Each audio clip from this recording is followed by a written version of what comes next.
The war had ended, but peace did not bring comfort. Across the stars, the old empires had fallen, and new laws had risen under the banners of humanity. The human coalition had written a single rule for conquered worlds. Those protected by fallen champions shall be under human guardianship until freedom is earned. It was meant to be fair, but for the alien Princess Elira, it felt like a sentence. Elira stood in the ruins of her marble citadel. Once, the twin moons of Verex reflected over shining towers, and her people celebrated the victories of her champion, Sir Kevel, the warrior of light who could split himself into two bodies through an ancient crystal bond. Together, the two halves of him had fought as one soul. He was her shield, her voice in battle, and her hope in the darkest days. But the war with humanity had ended everything. Kevel's final stand was a blur in her memory, a blinding flash, an explosion of light and metal, and then silence. The humans said he was gone, destroyed beyond recovery. Now, under human law, she and her maids were property of the victors. Not slaves, they claimed, wards of Earth's protection. Yet in her heart it felt no different. When the human ship arrived to claim them, the air grew cold. The soldiers moved with quiet precision, not cruel but firm. Their armor was dark, their symbols marked with a blue eagle. The one who led them was Captain Marcus Hale, a man whose face carried both fatigue and honor. He bowed, not mockingly, but with the stiffness of a soldier following duty. "Princess Elira," he said softly, "under Treaty 9A, you and your attendants fall under the custody of the human coalition. You will not be harmed. You will be treated as dignitaries under supervision." Elira lifted her chin. "Supervision is not freedom," she said. Her voice trembled, though she tried to hide it. "No," Marcus admitted, "but it's life. And that's something your champion died to protect." His words cut through her like a blade. She wanted to hate him, this calm human who spoke as if he understood loss. But there was something in his eyes, something that reminded her of Kevel's gentleness when the war had just begun. She turned away and nodded once, giving silent consent. Her three maids, Tira, Nellen, and Vera, stood behind her, their faces pale. They clutched one another as the human soldiers guided them toward the waiting shuttle. The craft hummed low, its engines glowing against the ash and ruins. As they lifted off, Elira watched her shattered city fade beneath the clouds. The world she knew was gone, and she was now a guest or a prisoner of humanity. The journey to Earth was long. The human ship was vast and metallic, filled with humming corridors and disciplined order. Soldiers saluted Marcus when he passed, their boots echoing on metal floors. The aliens were given quarters, plain but comfortable. The maids were terrified at first, whispering that the humans might dissect them or send them to mines. But none of that happened. Instead, they were given food, clean clothes, and freedom to walk within certain areas. Marcus often visited not as a jailer, but as a guardian. He checked their well-being and brought them small comforts. Books, soft blankets, a warm light crystal, he said, reminded him of home. Elira noticed he always removed his helmet before entering, as if to show respect. Still, she rarely spoke to him. Her heart was too heavy. One evening, as the ship crossed a silent nebula, Marcus found Elira standing by the viewing window. Stars drifted like silver dust beyond the glass. She looked fragile against the vastness of space. "You miss your world," he said quietly. She didn't turn to him. "My world is dust. My people are scattered. The one who could have rebuilt it is gone." Marcus hesitated. "Your champion." "Yes," she whispered. "He was more than a warrior.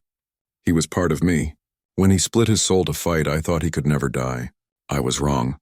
The silence stretched between them. Then Marcus spoke again, his tone careful. "I read the old reports. He saved thousands, even humans. He tried to stop the orbital strike that ended the war." Elira's eyes widened. "What did you say?" "He interfered," Marcus continued. "The coalition intended to destroy your entire city. But your champion stood between the fleet and the ground. He forced their systems to redirect the blast. He saved our soldiers too." She turned to him then, shock and pain warring on her face. "You're lying." He shook his head slowly. "The record is sealed, but I've seen it. He died protecting everyone." For the first time in months, her voice broke. "Then why do you hold us like prisoners if he gave his life for your soldiers?" Marcus looked away. "Because the law demands it." "Not me." Her anger faded into exhaustion. She sank into the seat beside the window. Staring at the stars until her reflection blurred, Marcus said nothing more.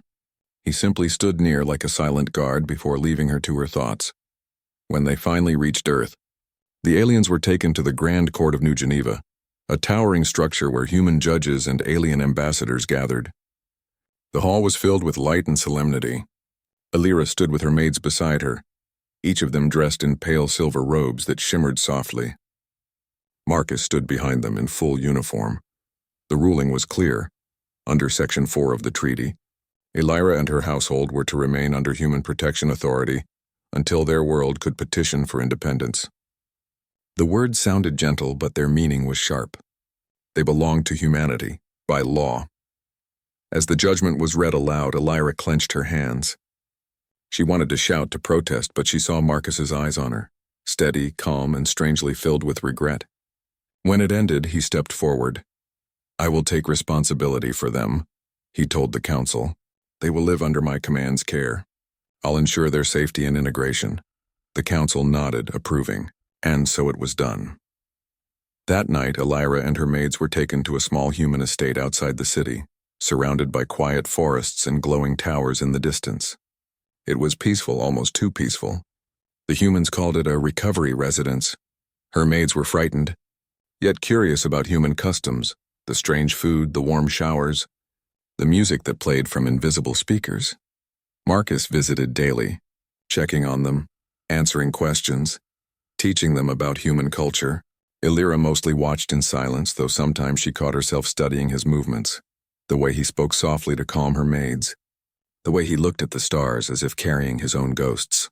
One evening, she finally asked him, "Why do you care?" "We are not your people." He smiled faintly. "Maybe not. But I served with men who died because they believed your champion was worth following. They said he fought like a man who loved the universe more than victory. I think he'd want someone to look after you." His words lingered long after he left. That night, Illyra dreamed of Keval again. The last moment before he was split in two, his promise echoing, "If I fall, you will live. Find the light again." She woke with tears in her eyes. Days turned to weeks. Her maids began to adapt. Tira learned to grow earth flowers in the garden. Nellen studied human language, and Vera discovered the warmth of laughter again. But Illyra still struggled. The world outside was beautiful, yet it felt hollow without her champion's presence. Until one day, Marcus brought something unexpected, a crystal fragment found in the debris of Verex. It pulsed faintly with energy like a heartbeat. Illyra gasped. This is his essence. The core that bound his two halves." Marcus nodded. "Our scientists didn't understand it, but I thought you should have it. Maybe it still holds something." She held the crystal close, feeling a faint warmth spread through her hands. For a second, she almost heard a voice. Faint, distant, but real. Her breath caught. "Captain Hale," she whispered, trembling. "He's not gone." Marcus stared at her. "What do you mean?"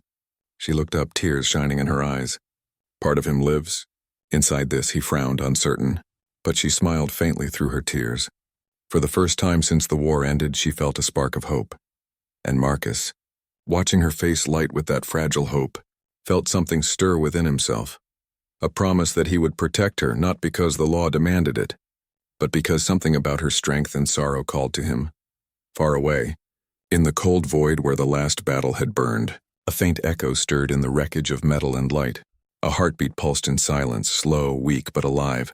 The war was over, but their story had just begun. Illyra could not take her eyes off the faintly glowing crystal. It rested inside a transparent case in her room, its soft pulse matching the rhythm of her heartbeat. For weeks she had tried to feel peace, but now she felt something new. Restless hope. Each night she sat beside the crystal, listening, waiting. Sometimes she imagined hearing Keval's voice whispering in the quiet, but she did not know if it was real or only her longing. Captain Marcus Hale visited again the next morning. He noticed the sleepless look in her eyes, the faint shimmer of tears she tried to hide. His armor gleamed in the sunlight spilling through the window. "You haven't been resting," he said gently. "The med team worries about you." Illyra looked away. "How can I rest when I feel him calling from the dark?" Marcus studied the crystal. "You think your champion's alive?" "I know he is," she said. His energy was bound by the soul splitter. Even if one half was destroyed, the other could survive. Somewhere, he sighed. Our scientists say there's nothing left in the wreckage. Just fragments. They do not understand his kind, she whispered. Cavil was no ordinary being. His essence could hide in light itself. Marcus wanted to argue, but he saw the fire in her eyes. It wasn't madness, it was belief. Strong, unbreakable belief. Something deep in him respected that. All right, he said finally. Let's test the crystal, quietly, without the council. Her eyes widened. You would help me? He gave a small nod. If there's even a chance your champion's alive, then humanity should know the truth. That evening, he took her and her maids to a quiet human research facility in the forest near the estate. The night air was cool, carrying the smell of rain and earth. The maids followed close behind, curious but afraid. Tira held Alira's hand tightly, while Nellen and Vera whispered prayers in their alien tongue. Inside the lab, glowing screens cast blue light across polished steel. Marcus dismissed the few human technicians, ordering privacy for classified testing. Then he guided Alira to a central platform surrounded by sensors. She placed the crystal gently in the center. The machines hummed as scanners activated, projecting waves of light around the relic. Data streamed across the displays, numbers and shapes dancing in the air. For a moment, nothing happened. Then the crystal pulsed. A soft vibration ran through the floor. One of the monitors flickered, showing strange patterns, rhythmic bursts like a heartbeat. Marcus leaned closer. It's reacting. Alira's breath caught. He's there. Suddenly, the lights dimmed, and a faint holographic shimmer rose above the crystal. A blurred image, broken and incomplete. It looked like a man, kneeling, his form fractured by static. His voice was distorted, but a few words emerged clearly. Alira, still, light. Her knees weakened. Marcus caught her before she fell. Cavil! She cried. Cavil, I'm here. The hologram flickered violently, then vanished. The pulse faded. Silence filled the room. Marcus slowly helped her stand. It worked. He's alive, or part of him still is. Tears streamed down her face. We must find him. The other half, Marcus frowned. If his essence split, the other half might be trapped in the battlefield remains. That's deep and restricted territory. Even I'd need high clearance. Then get it, she pleaded. You are a captain. You have power. He hesitated, thinking of the laws, the risks. If he disobeyed orders to chase a ghost, he could lose everything. But when he looked at her, at the trembling hope shining through her tears, he felt something shift inside him. He had fought wars for orders and loyalty, but never for someone's faith. I'll try, he said finally. But we do this carefully. If the council learns we're breaking the treaty, they'll call it treason. Alira nodded. Then we move in silence. In the days that followed, Marcus pulled strings and sent encrypted requests through the coalition network. He disguised the mission as a salvage recovery operation. Alira watched him work with calm focus, though she could see the tension behind his steady voice. He was risking more than his rank. He was risking his future. Finally, approval came for a short retrieval mission to the ruins of Varex. Marcus arranged for a small team and secretly included Alira and her maids under scientific supervision. The day they departed, the sky was golden with dawn. The air shimmered with quiet anticipation. As the ship lifted from Earth, Alira looked down at the blue planet fading beneath her. You risk too much for me, she said softly. Marcus shook his head. For the truth, not for you. But deep down, he knew that was not true. He was doing it for her, for the way she believed in something he had long forgotten. Miracles. The voyage to Varex was silent. Space stretched endlessly around them. When the ship finally entered orbit above the ruined world, the view struck them all. The once bright city now reduced to ash and twisted metal. The twin moons still hung above, one broken in half from the ancient blast.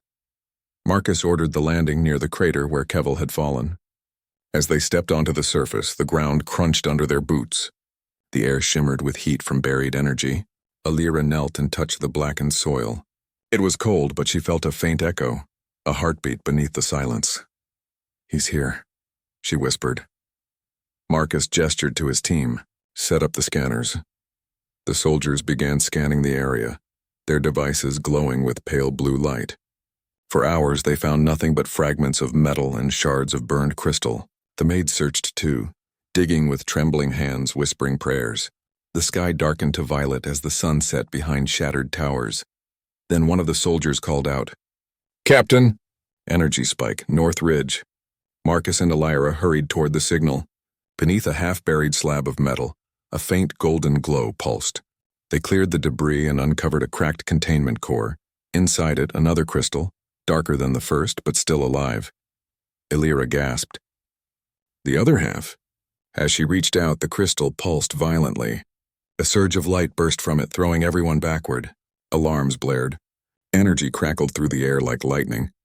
The two crystals, hers and the new one, began to resonate, glowing brighter and brighter. Marcus shouted, "Get back!" But Elira didn't move. She stepped forward, her hand outstretched.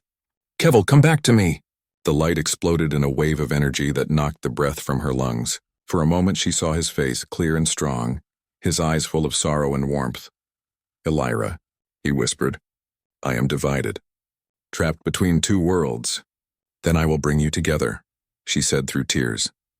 He smiled faintly before fading again into light. The crystals shattered into dust. When the dust settled, the ground was silent once more. Marcus ran to her side, lifting her gently. She was pale, shaking, but alive. "Did it work?" he asked. She opened her hand. A faint spark of light rested in her palm, hovering like a tiny star. "He's inside me now." I felt his essence merge. Marcus looked at her, awe softening his stern expression. "Then he's part of you." "Yes," she whispered. "And through me he still lives." But their relief was short-lived. The scanners detected an approaching fleet, human authority patrol ships. Marcus cursed softly. They must have tracked the energy burst. "They'll see this as violation of the treaty," Elira said. "Worse," he replied. "They'll think you're using alien resurrection tech. They could arrest us all." The patrol ships descended fast. Marcus ordered his team to prepare for takeoff. The ground shook as engines roared overhead. They barely escaped as the human fleet scanned the site below. Inside the shuttle, alarms blared. Marcus guided the craft into orbit, dodging signals and locking transponders. "We can't go back to Earth," he said grimly. "They'll court-martial me and detain you." Elira clutched the glowing spark in her hand. "Then where?" He looked at the stars ahead. "There's a neutral colony, Erebus Station, off the main routes. We'll hide there until I can find a way to clear this." She studied his face. The man who had once been her captor, now her only protector. "Why do you still help me, Captain?" He didn't answer right away. Finally, he said, "Because somewhere out there a man split himself in two to save both our worlds. I won't let his sacrifice be forgotten." The ship slipped into hyperspace, vanishing into a streak of light.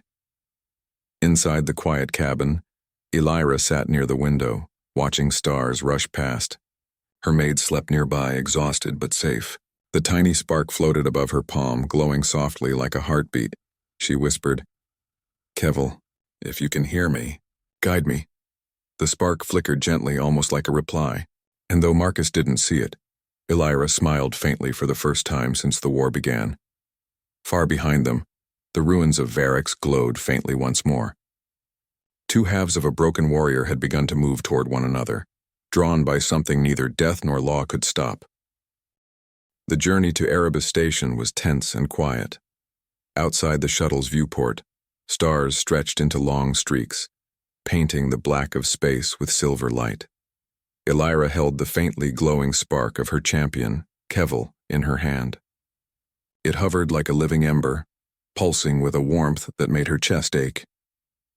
The maids were finally resting, curled into blankets on the shuttle's soft seats, though occasional shivers reminded her that fear had not yet left them.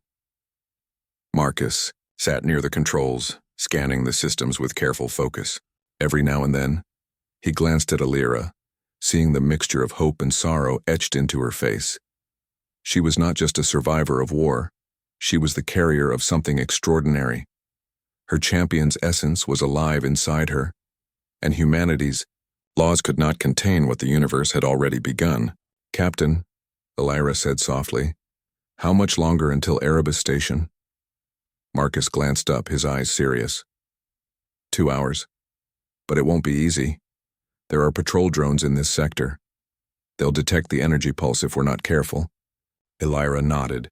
She understood. Her pulse quickened at the thought of being hunted again, but there was no fear for herself. Not anymore. Her concern was for Kevil's essence, fragile but resilient, and for her maids, who had trusted her to guide them safely through this chaos. Suddenly the shuttle shook violently. Red lights flashed and an alarm rang through the cabin. "Drones!" Marcus shouted. "They've detected us." Elira gripped the small console beside her.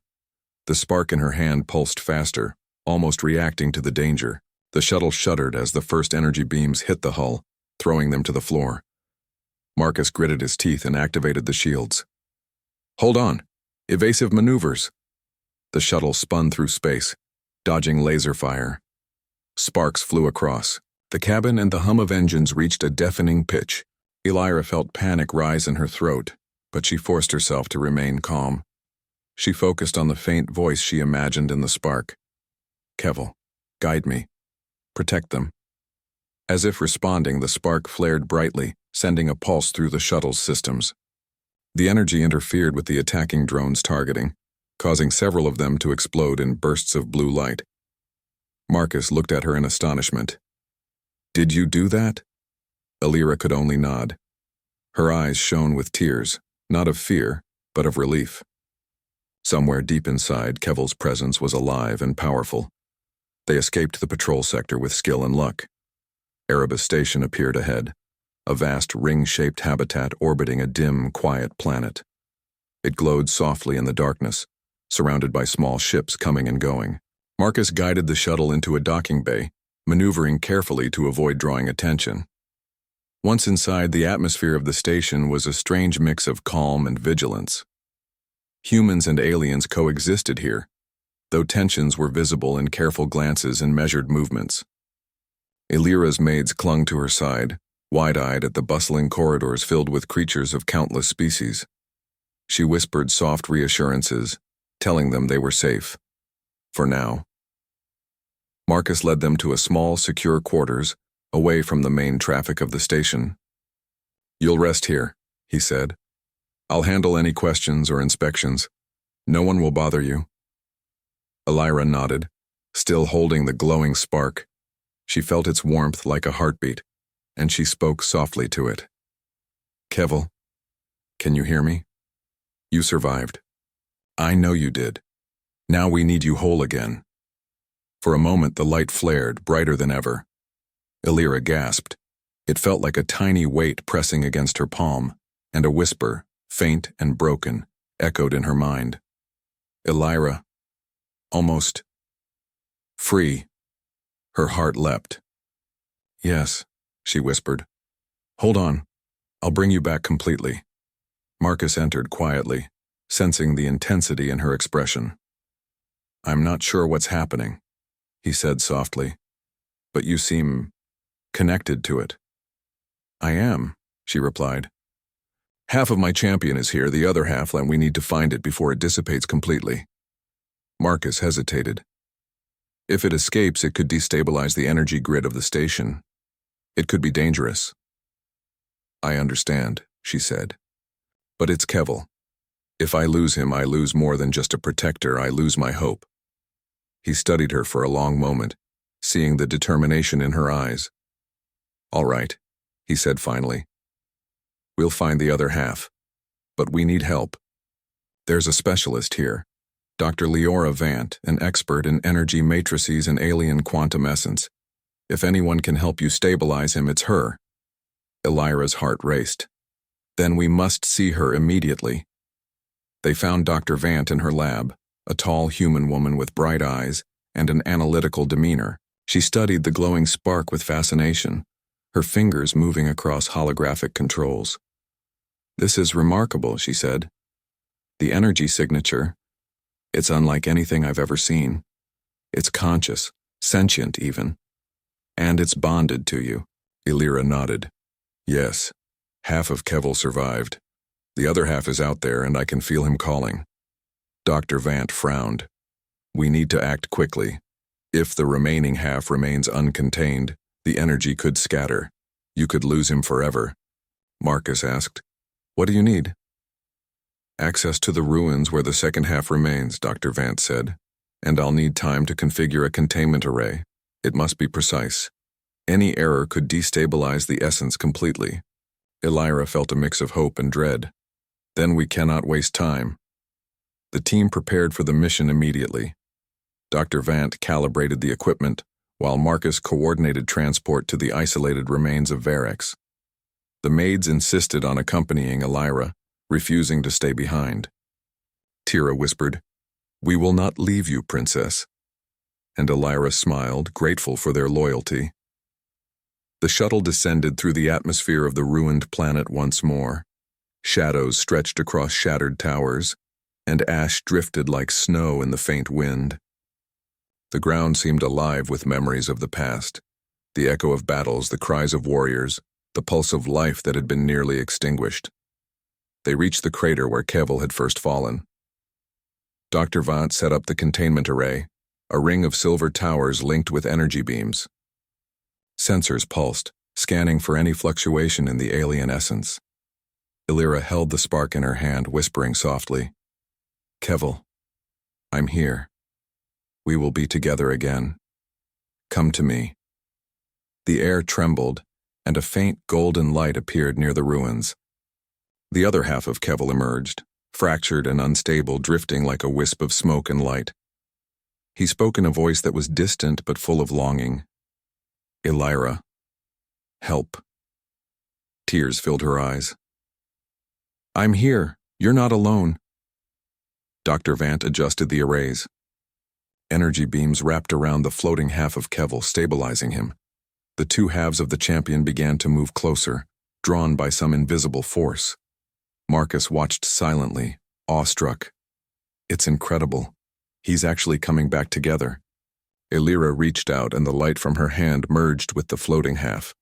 Sparks of energy surged through her, filling her with warmth and strength. Kevel's fractured essence began to heal, his form solidifying, his voice clear once more. "Elira," he whispered, his voice strong and steady. "I am here. I am whole again." She sobbed, tears streaming down her face. "I thought I had lost you forever." He reached out, touching her hand gently. The warmth of his presence was overwhelming, but safe. "You never lost me," he said. "I am part of you as much as you are part of me." The maids cheered softly, though still cautious of the strange energy around them. Marcus exhaled, relief flooding him. "You're safe now, both of you." Elira looked at her champion, whole and alive once more. "We must leave quickly," she said. "The patrols could detect us at any moment." Dr. Vant deactivated the arrays, ensuring the energy was stable. The shuttle carried them away, from Varex, now shining faintly with the soft light of restored hope. Elira clutched Kevel's hand, feeling the life and strength he had fought to protect. As they departed, Marcus glanced at them, a thought forming in his mind. Humanity's laws might say they were wards, possessions of the Coalition. But here, now, Elira and Kevel were more than that. They were survivors, champions of hope. And perhaps the universe had greater plans for them than any law could dictate. Elira whispered to Kevel, "We are together again. Nothing can take that from us." And he smiled, the echo of battle and sacrifice fading behind them, leaving only light, hope, and the bond that had survived against all odds.